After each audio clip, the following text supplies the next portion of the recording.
When I agreed to do this, I didn't realize, number one, that I'd be following Chad Ellis. So thank the family for that. Because if I could go back in time, I probably would do it a little different. But he was right. He was on point with a lot of things, and I'm not going to repeat or echo a lot of his sentiments. But for someone talking from the extended family side of Aunt B, I didn't know where to start. And I know if I could get through the beginning, the rest will come naturally. The only thing that I could convince myself to do first, she was a very faithful person. And my grandma Viola prayed, and she was devout to St. Teresa. And so was Aunt B. And St. Teresa's prayer is, "May today I have peace within. May I trust that I'm exactly where I'm meant to be. May I never forget the infinite possibilities that are born of faith. May I be content knowing that I am a child of God. May I let this presence settle into my bones and allow my soul the freedom to sing, dance, praise, and love." There is nothing more beautiful to echo what Aunt B meant to all of us than that last sentence of that prayer. To praise, sing, dance, and love. That's it. Right there. And as someone from the younger generation that didn't get to know the young Aunt B personally, but after one of our many nights at the camp, we'd ask her, because telling minds want to know. And she would start, like she always would. The mug would be shaken with those big clumps of ice with a little bit of salt on the top of that 24-ounce Natty Light. And she'd tell stories of her, Miss Donna, Miss Audrey. And I even heard a good one this morning that made me smile. It didn't surprise me, but I won't mention it tonight.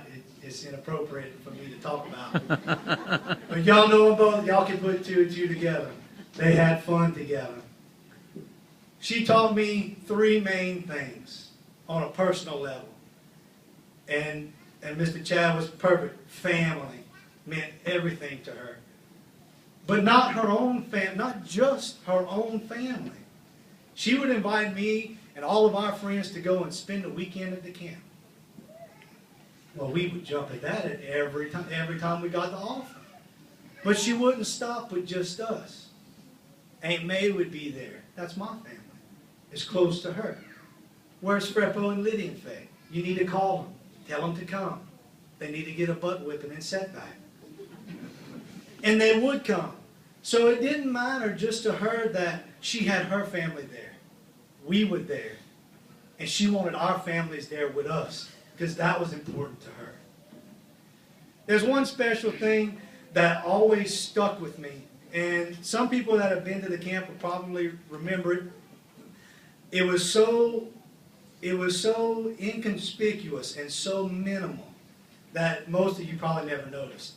But when you walk in the camp, when you get through the porch, walk into the main camp, and you turn to the right to go into the kitchen, the microwave was the first thing that you'd see. When my grandma passed away on December 4th of 1999, Aunt B asked me 2 weeks later to go and spend a little time with her. We were going to visit. And we did. We sat on the front porch and talked. And she told me it was going to be okay, and that she was going to be there. And she held true to her word. Whenever we walked into the camp after we finished visiting, she had got with Miss Medina Perkle to find a picture of me and my grandma together. She framed that picture, and she had it on top of the microwave. She said, "My boy, I want you to come here as often as you want. And when you do, I want you to think of your grandma too." She did that for me. for me. And you can relate. Everybody here has the same kind of story. We all do. That's her gift. And she received that directly from her Savior. Because no one on earth could have given her a gift like that. No one. Now that I got that out of the way. Aunt B could have been the most joyful and fun-loving person I've ever met. And we tried to emulate that so hard, so many times.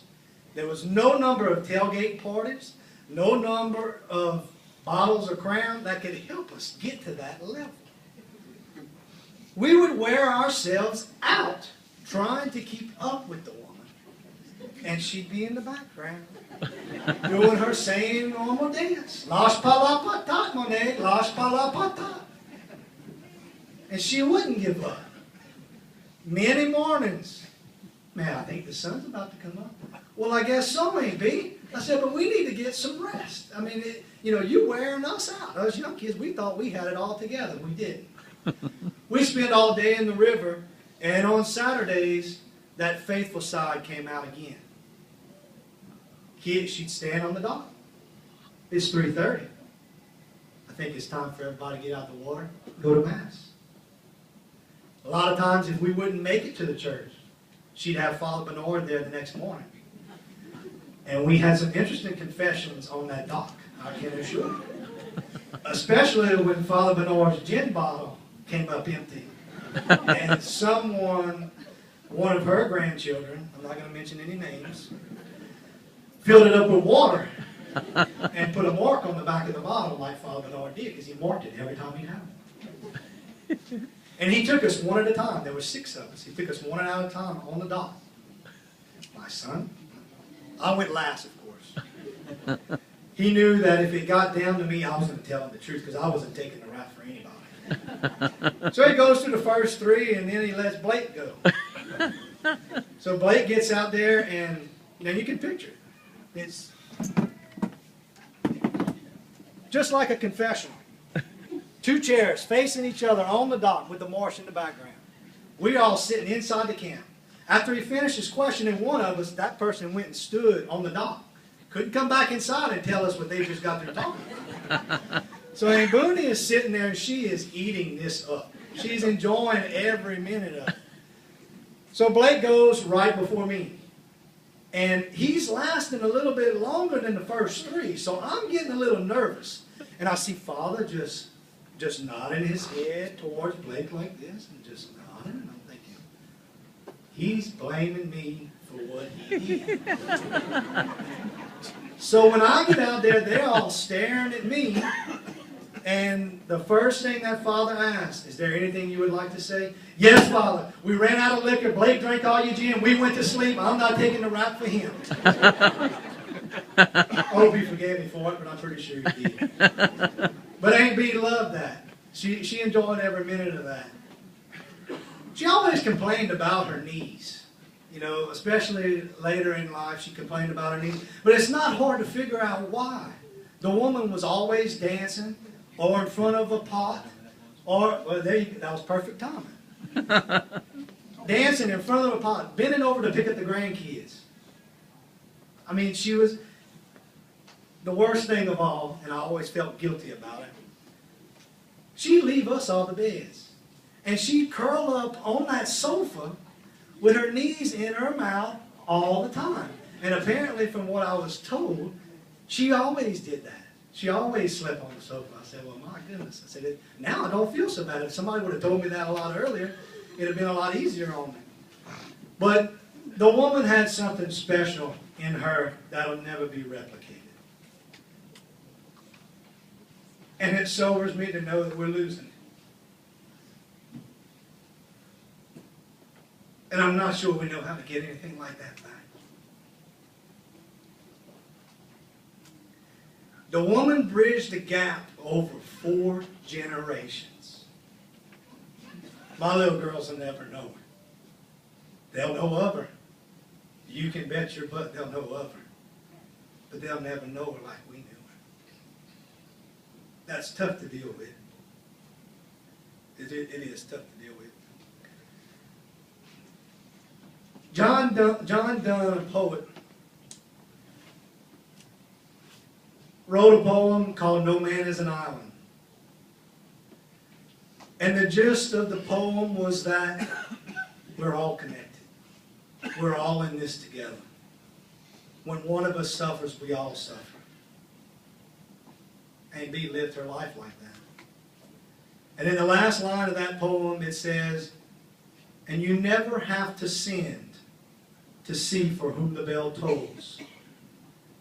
We are all a part of mankind. It tolls for thee. Finally, I have to thank the family. Because guys, y'all shared her with us. I don't know if I could have done the same thing. Y'all shared her with us unconditionally. And y'all let her save some of us. A bunch of us.